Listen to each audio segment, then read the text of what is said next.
രക്ഷിതാക്കളെ, എന്റെ പ്രിയ കൂട്ടുകാരെ, അസ്സലാമു അലൈക്കും വറഹ്മത്തുള്ളാഹി വബറകാതുഹു.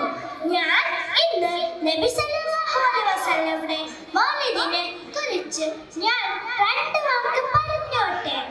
അപ്പൊ ശരി, നമുക്ക് തുടങ്ങാം.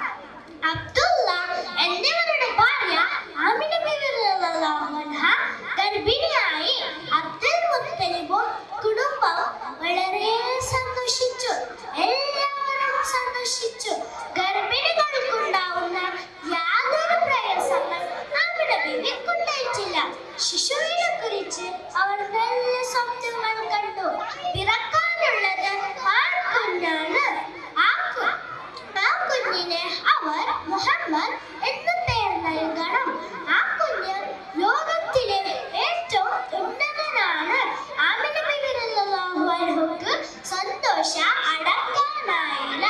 അവർ അത്ഭുത ശിശുവിനെ കാത്തിരുന്നു.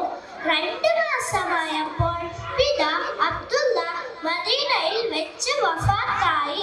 ആമിന ബിബി റളിയല്ലാഹു അൻഹ ദുഃഖം കടിച്ചിറക്കി.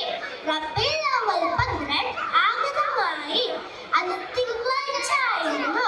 ആ പുലരിയിൽ ആമിന ബിബി റളിയല്ലാഹു അൻഹ പ്രസവിച്ചു.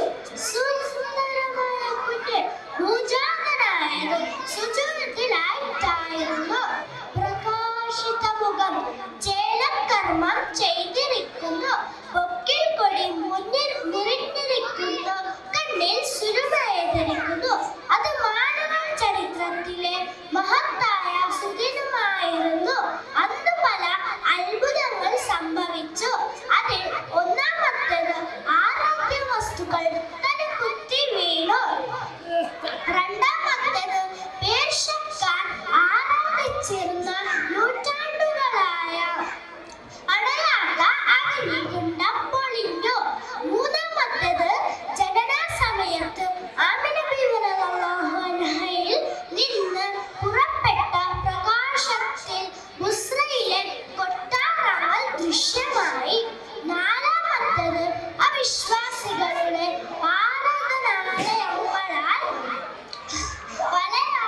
വലയം ചെയ്യപ്പെട്ട സാവതടാകം വറ്റി. അഞ്ചാമത്തേത് പ്രവാചകൻ ഭുജാംഗനായി എന്ന അശരീരി ഉയർന്നു. പിതാമഹൻ അബ്ദുൽ മുത്തലിബ് കുഞ്ഞിനെ വാരിപ്പുണർന്നു. കുഞ്ഞിനെ കഅബയിലേക്ക് കൊണ്ടുപോയി. കഅബ തവാഫ് ചെയ്തു. 7-ാം ദിവസം ആടിനെ അറുത്ത് മാംസം വിതരണം ചെയ്തു.